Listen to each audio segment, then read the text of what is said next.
Sahabat obrolan ibu-ibu yang terkasih, apa kabar? Semoga Anda semua dalam keadaan sehat dan sukacita. Senang sekali bisa berjumpa kembali dalam acara obrolan ibu-ibu Not a Supermom's Diary.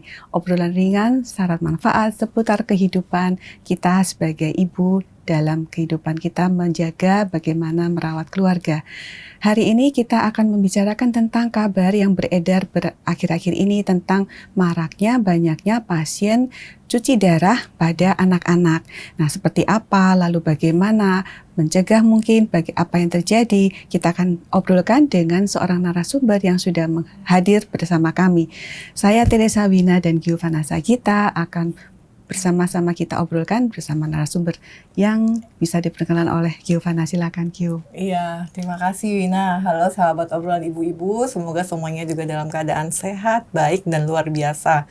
Kita sudah kedatangan narasumber kita hari ini, seorang sosok yang tentunya akrab dan dekat dengan anak-anak, dengan maminya anak-anak juga ya Wina ya. Karena beliau adalah seorang dokter spesialis anak. Ya, bersama kita sudah hadir Dokter Juliana, spesialis anak. Beliau adalah dokter anak yang praktek di RSUD Tarakan, Jakarta. Dokter Juliana, apa kabar dokter? Baik, Ibu Gio, Bu Thank Wina. you sudah hadir. Terima kasih dokter. Senang sekali saya diundang ke acara obrolan ibu-ibu pagi ini. Iya, terima kasih. Iya. Oke, jadi dokter, ini kan terakhir-terakhir ini kita dengar ya banyak anak-anak katanya yang ada seorang pasien lagi datang ke rumah sakit RSCM kalau tidak salah, lalu wah kok banyak ini anak-anak yang cuci darah gitu, lalu viral gitu kan. Iya, nah, sebenarnya apa sih yang terjadi dok? Sebenarnya itu anak-anak sudah sakit ginjal harus cuci darah gitu loh. Sementara kita kan dengarnya kalau cuci darah tuh udah serem gitu, udah menuju ke usia lanjut iya, ya saya gitu. bilang ya. Gimana itu dok? Ya betul. Di sosmed ya banyak iya, ya. dokter. Viral Ada yang sekali. bilang katanya, nih di Jakarta bisa 60-an kasus nih Iya, RSCM. betul, iya. Atau di Jawa Timur lah ada yang setiap minggunya bisa belasan kasus gitu. Iya, betul. Sebenarnya gimana itu Ya, dok? sebetulnya kalau cuci darah kalau di dunia kedokteran itu kan disebut dengan hemodialisa ya. Oke. Atau biasa disingkat dengan HD. Hadir. Ya, tindakan yang biasanya dilakukan pada pasien-pasien yang mengalami gangguan ginjal kronik, terutama di tahap yang stage 4-5 biasanya. Oh, ada tahapannya. Ya, ada tahapannya gitu ya. Sebetulnya kalau peningkatan signifikan secara nasional sih sudah dikonfirmasi ya oleh Ketua IDAI bahwa tidak ada peningkatan angka yang signifikan mengenai jumlah HD pada anak. IDA itu apa dokter? Ikatan Boleh Dokter dijelaskan? Anak Indonesia, Oh, iya, dok, gitu ya. Jadi tidak ada peningkatan. Cuma mungkin sekarang kan tadinya hanya sedikit center yang bisa melakukan tindakan hemodialisa. Oh, ya. Dan sekarang kan sudah mulai bertambah gitu ya. Jadi mungkin seleksinya, screeningnya juga sudah mulai bagus gitu ya. Kemudian merujuknya juga sudah mulai mudah ya dengan adanya asuransi kesehatan ya, termasuk BPJS, sehingga rujukan jadi meningkat, akhirnya juga jadi yang dihemodialisa semakin banyak yang tertolong gitu, semakin banyak yang bisa dilakukan gitu ya. Tapi tidak ada peningkatan secara signifikan sebetulnya. Mungkin juga karena pengaruh informasi yang mudah diakses ya. Ya, Ya, sekarang kan betul. kalau ada langsung viral, langsung kayak tsunami gitu beritanya. Iya gitu ya. Jadi memang kalau untuk secara nasional angka peningkatan sih tidak ada ya. Makanya saya baca dari pihak RSCM sendiri sudah mengkonfirmasi bahwa memang sekitar 60-an memang pasien-pasien mereka yang dilakukan hemodialisa gitu. Mungkin viralnya karena baru aja ngeh gitu ya gitu. Padahal sudah lama gitu kan hemodialisanya gitu. Banyak yang forward juga ya dok ya beritanya. Betul.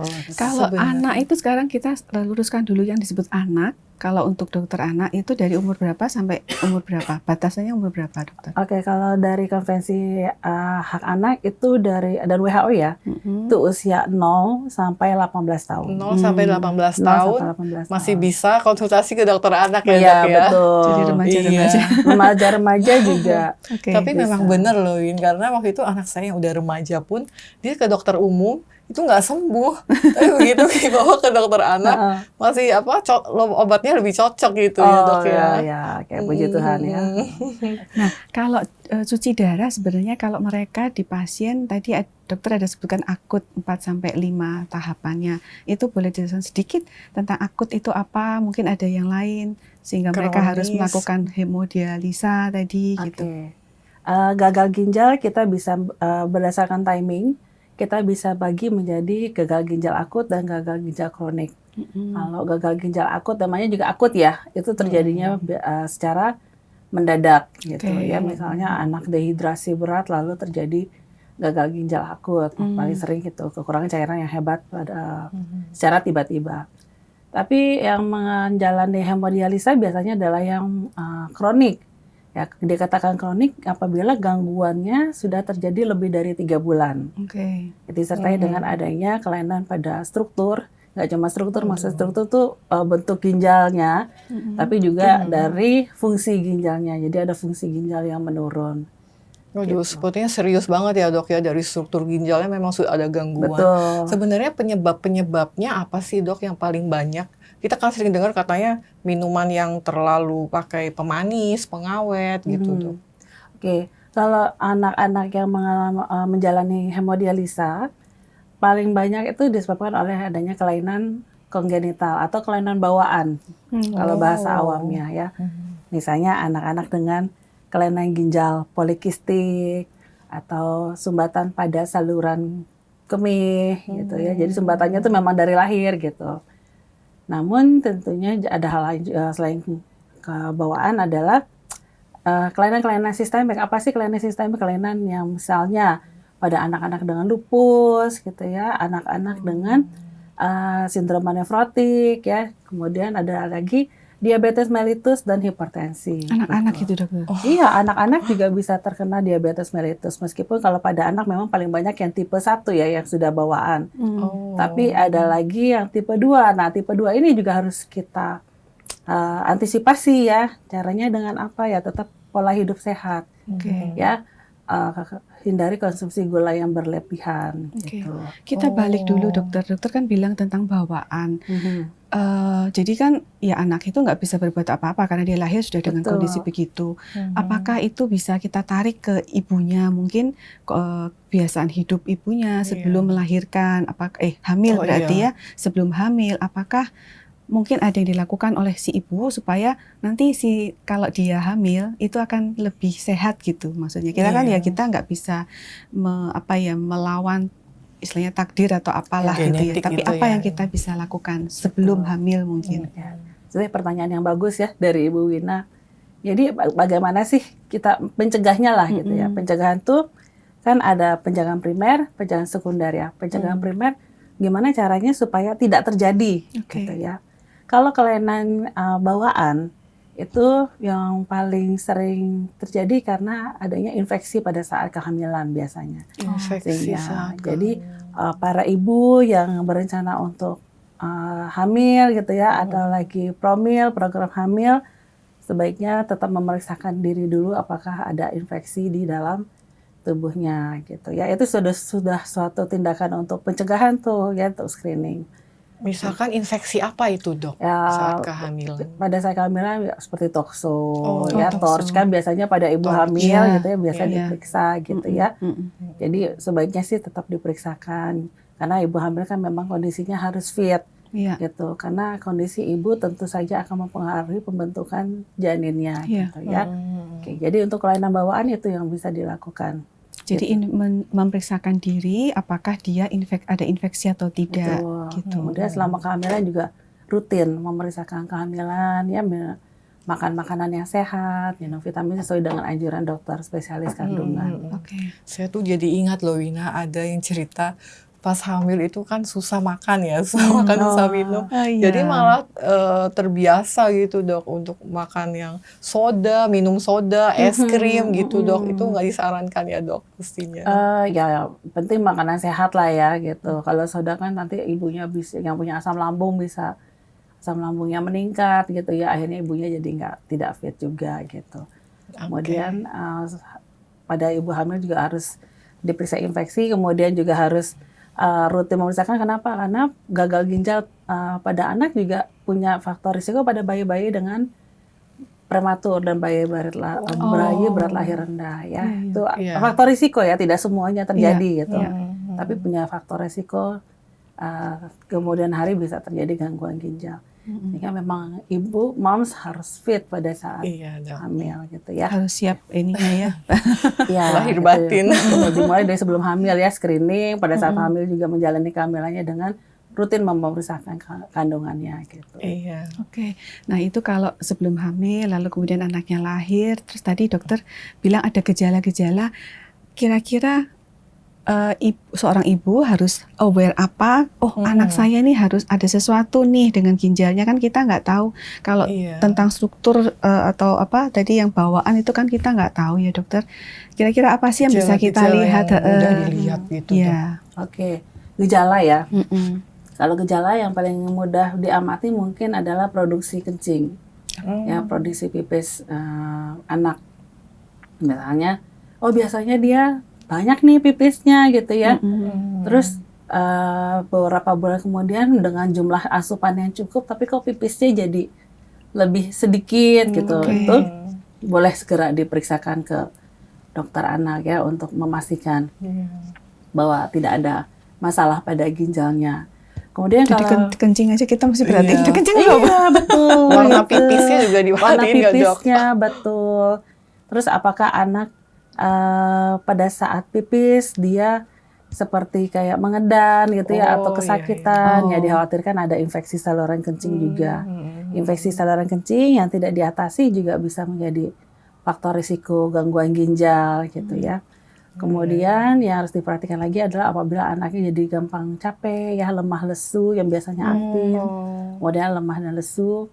Kalau pada anak-anak dengan gangguan ginjal kronik biasanya dia sudah ada gangguan, karena salah satu fungsi ginjal adalah kan untuk membantu pembentukan HB ya. Jadi kalau udah kronik ginjalnya tidak bisa lagi memproduksi, biasanya anemia, jadi HB-nya turun, betul. Gitu lah. Kalau infeksi tadi yang dokter katakan di anak itu kira-kira bisa terjadi karena apa? Infeksi saluran kencing. Ya biasanya ya higienis. Faktor higienis. Faktor, betul. Kalau jadi cara kita melakukan pembersihan setelah anak pipis juga kan ada tekniknya ya. Jadi dari depan ke belakang gitu ya, terutama pada anak perempuan. Kemudian yang pakai diapers, yang pakai pampers rutin diganti. Iya, rutin diganti. Dan kalau sudah di toilet training ya nggak usah pakai pampers lagi ya, karena akan lebih bersih. Nanti dia setiap pipis dibersihkan, setiap pipis dibersihkan gitu ya. Sedangkan kalau pakai diapers kan dia akan bertahan di situ beberapa lama gitu. Jadi harus sesering mungkin mengganti diapers, yang mungkin sekitar 6 kali sehari. Kalau saran dokter kalau diaper tuh anak umur berapa sih harusnya lepas gitu? Kalau sudah sebetulnya sih nggak ada patokan harus umur berapa ya. Sudah bisa jalan mungkin gitu dok? Iya, kalau kayak ibu kita dulu dia, kan jarangnya pakai diaper gitu ya. Ibu zaman dulu kan bayi juga pakai popok kain ya. Tapi lumayan repot sih lepas dari diaper itu ya Wida ya. Saya ingat tuh kita harus rajin-rajin 2 jam sekali pas malam pipisin anak itu ke kamar mandi ya dok. Cuma sebenarnya kan jadi lebih bersih ya, karena ganti pipis ganti gitu ya, lebih bersih. Kemudian disarankan juga untuk anak laki-laki ya sirkumsisi ya, atau sunat ya, untuk menghindari infeksi saluran kencing. Gitu. Iya. Itu sih yang bisa dilakukan pada ibu-ibu untuk mencegah ISK, ya, infeksi saluran kencing. Sebenarnya kasihan ya Win kalau dengar anak kecil harus cuci darah gitu. Sebenarnya waktu cuci darah itu dok, itu prosesnya seperti apa sih dok? Pada anak. Ya, bahasa awam kan cuci darah ya. Sebetulnya istilahnya ada ininya juga, ada benarnya juga gitu. Jadi balik lagi fungsi ginjal kita kan salah satunya adalah membuang sisa-sisa metabolisme di dalam tubuh gitu ya. Jadi bahan-bahan yang harusnya nggak boleh menetap gitu, harusnya itu adalah tugas ginjal untuk membuangnya melalui urin gitu. Kalau pada anak-anak dengan gangguan ginjal kronik kan tadi gangguan fungsi ya, sehingga si ginjalnya tidak berfungsi dengan baik. Maka dia tidak bisa membuang nih si bahan-bahan sisa metabolismenya yang lama-lama bisa jadi racun di badan kita. Sehingga fungsi ginjal digantikan oleh mesin yang namanya hemodialisa itu tadi. Jadi seperti dilakukan ada penginfusan, darahnya nanti dialirkan ke mesin. Di mesin itu nanti ada tekanannya, ya untuk mencucinya lah. Jadi dia di sini fungsinya menggantikan ginjal. Ya kemudian nanti dikembalikan lagi. Itu berapa yang diambil kira-kira? Tergantung berat badan. Udah berhitungannya Dokter ya, Dok, ya. Yang melakukan adalah dokter anak spesialis nefrologi, konsultan nefrologi. Jadi sebenarnya darahnya si anak sendiri yang dibersihkan kemudian masuk ke Masuk tubuhnya lagi. Iya, jadi fungsinya adalah untuk menggantikan peran si ginjal gitu. Berapa lama kira-kira itu, Dok? Prosesnya, Proses hemodialisa itu? hemodialisanya tergantung ya, mungkin sekitar 2 sampai 3 jam. 2 sampai 3. Mereka harus persiapan apa gitu sebelumnya mungkin si anaknya? Yang pasti persiapan tentunya sudah ada prosedurnya ya di rumah sakit, standar prosedur operasionalnya.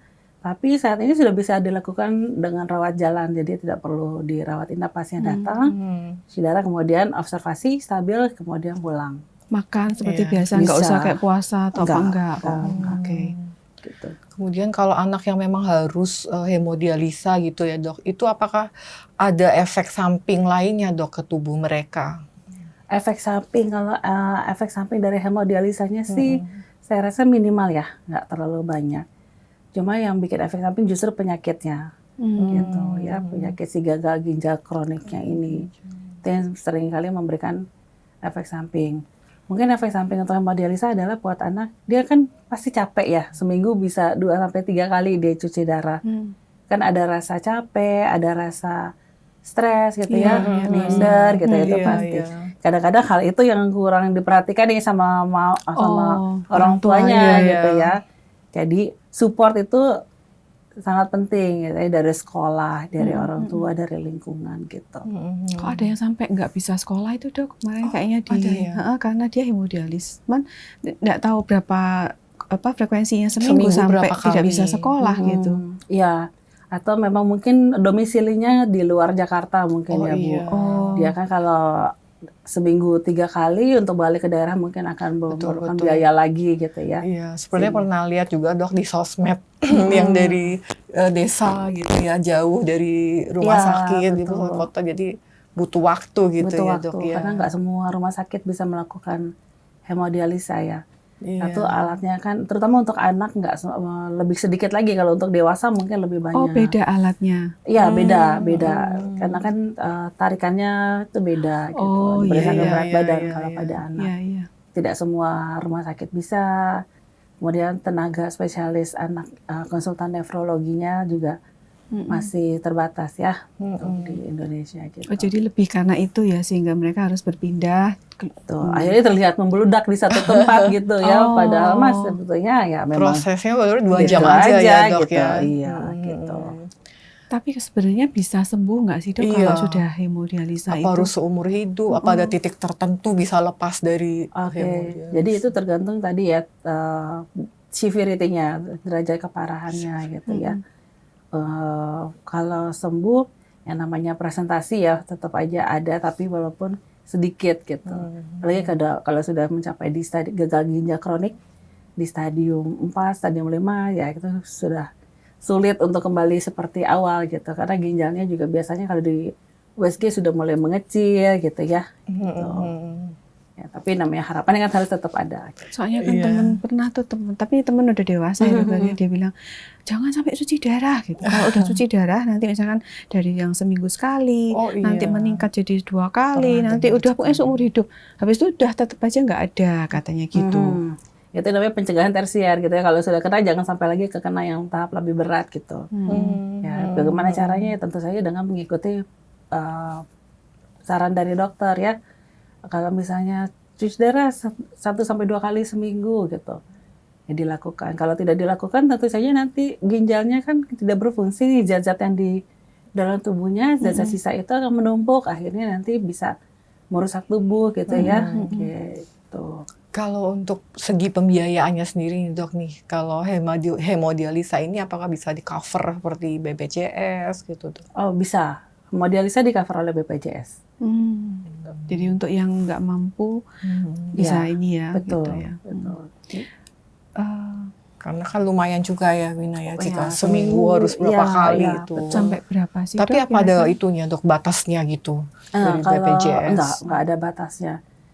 Itu nanti klaimnya ada itunya sendiri ya. Saya sendiri Aturannya kurang ya. kurang paham berapa yang dikeluarkan setiap kali hemodialisis, tapi kalau untuk hemodialisis ditanggung oleh BPJS. Iya. Dokter, kalau misalkan sudah amit-amit sudah terlanjur hemodialisa gitu ya, selain itu di rumah mungkin harus apa yang dilakukan untuk supaya mendukung supaya nantinya ya kita pengennya sembuh gitu, jangan sampai makin parah meskipun sudah hemodialisa gitu. Oke. Harus apa gitu di rumah si anak dan orang tua ini? Di rumah tentu saja satu hidup sehat ya, itu tetap harus nomor satu. Balik lagi gitu ya, Iya, hidup iya, sehat. iya. Meskipun sudah terkena bukan berarti sudahlah saya sudah kena gitu. Iya, Tidak, iya. enggak.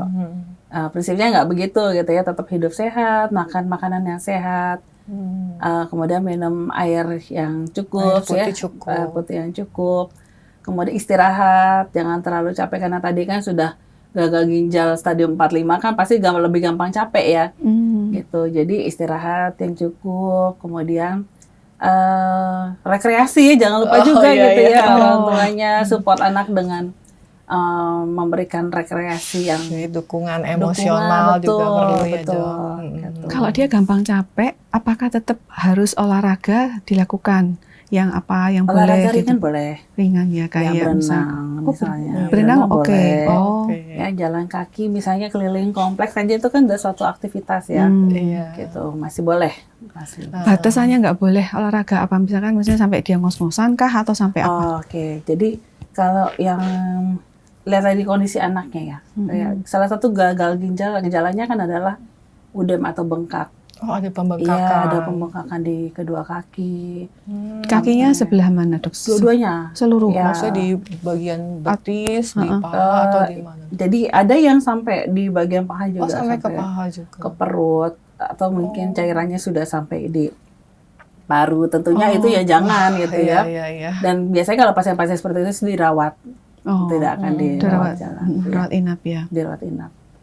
Tadi salah satunya dokter bilang cukup air minum ya dok ya. Sebenarnya kebutuhan air minum yang ideal dok untuk anak dengan dewasa itu beda nggak dok? Anak itu ada hitungannya ya, jadi berapa cc per kilo per hari gitu ya.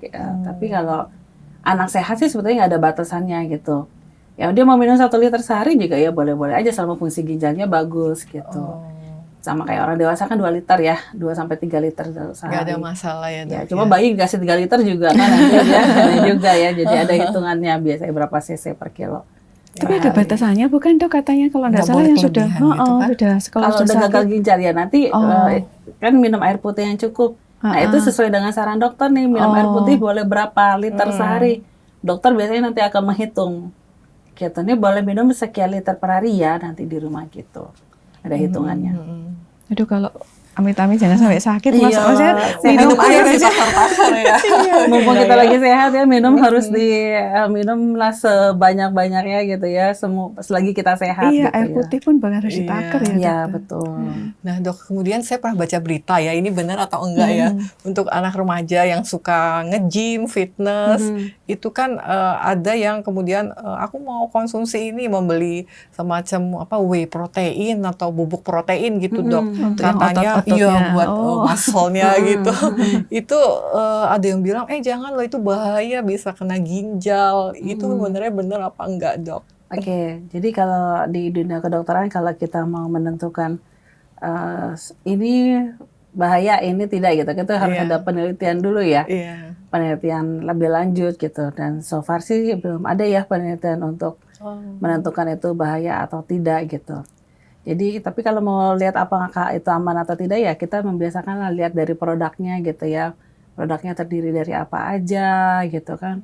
Kemudian dikonfirmasi kan sekarang sudah banyak di di internet kita bisa cari kebutuhan protein harian. berapa gitu. Ya, tentunya harus disesuaikan saja dengan itu. Atau misalnya dengan mau nge-gym, tapi juga konsultasi dengan dokter spesialis gizi gitu misalnya. Itu juga akan lebih baik lagi. Betul. Jadi nggak sembarangan konsumsi pokoknya yang diiklankan gitu ya. Tapi anak-anak remaja kan memang ya kepengen. Iya. Lagi umur-umur Padahal ya. sebetulnya dengan olahraga nge-gym sendiri juga pasti ototnya sudah terbentuk ya, Dok, ya. Oh gitu, tanpa harus tambahan suplemen apa-apa ya? Ya seharusnya sih sudah bisa gitu, dengan asal rutin dilakukan. Iya, mungkin pengaruh teman kali ya. Oh, ini bagus. Ya. Berarti kita mau ngomongin soal itu tadi aku jadi kepikir ada mitos-mitos apa nggak sih Dok ya? Maksudnya mitos yang ternyata tidak benar terbukti. gitu loh. Misalkan oh kalau minum obat hati-hati nanti ginjal gitu, sama kayak tadi kan minum macam-macam. Oke. Obat, kalau obat suplemen gitu. Suplemen bahkan. Jadi kalau obat atau vitamin atau suplemen kan itu ada batasnya gitu ya. Seperti obat misalnya, obat-obatan tuh kan ada berapa sih sehari maksimalnya itu ada. Gitu. Demikian juga dengan vitamin ya. Vitamin juga jangan salah, ada juga batasannya gitu ya. Vitamin berapa banyak dalam satu hari boleh kita konsumsi gitu. Termasuk suplemen. Itu sudah banyak di internet sebetulnya ya. Asal kita bisa cari sumber yang bisa dipercaya ya, yang valid gitu. Kalau dilakukan mungkin sehari 2 hari nggak akan kelihatan ya kalau kita melebihi batas yang seharusnya. Tapi kalau dilakukan bertahun-tahun itu yang mungkin nanti lama-lama bisa berbahaya gitu. Ada yang bilang makanya kalau minum dari vitamin, misalkan katakanlah vitamin A gitu. Hari ini misalkan beli produk merek satu ini, kalau habis ganti lagi yang produk lain gitu, supaya nggak itu tadi dokter bilang bertahun-tahun gitu efeknya. Ganti produk tapi kan sama juga tetap ya. Miligramnya juga sama juga gitu. ya.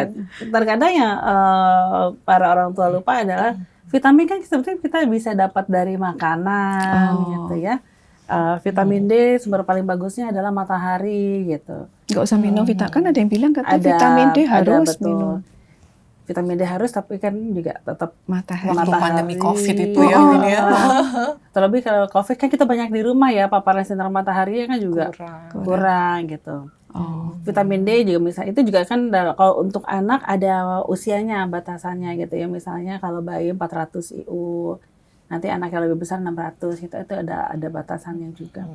Jadi tetap harus mengikuti jumlah maksimal seharinya gitu, per hari. Iya, makasih dokter. Tadi dokter sudah menjelaskan gimana sih mencegah anak-anak untuk meminimalisir lah risiko penyakit ginjal ya dok ya. Lalu kalau memang anaknya sudah cuci darah, hemodialisa, itu support apa dok yang paling penting dari orang tua? Supportnya adalah ya pertama mungkin semangat bahwa yuk kita berobat supaya tidak terjadi gagal ginjal yang lebih berat lagi gitu ya. Yang tadinya 1 sampai 2 kali seminggu jangan sampai jadi lebih sering ya. Kemudian kan mereka mungkin lebih banyak di rumah ya karena tadi cepat capek segala macam. Mungkin support orang tua bisa dilakukan. Hanya sekedar berjalan-jalan di kompleks aja itu sudah bagi anak sudah senang gitu ya. Atau kalau orang tuanya masih bisa punya kendaraan, ajak jalan-jalan gitu. Kalau misalnya bisa gitu ya. Kemudian belajar di rumah ya, dengan saya kan ada yang banyak yang tidak sekolah gitu ya. Orang tuanya kan bisa menjadi pengganti guru ya, tetap diajarkan di sekolah. Karena itu kan suatu stimulasi juga untuk anak. Bonding ke orang tuanya juga jadi lebih baik gitu. Jadi ketika dia sehat, dia bisa kembali lagi untuk melanjutkan sekolahnya. Ya. Jadi nggak ketinggalan banget gitu ya anak-anaknya. Iya.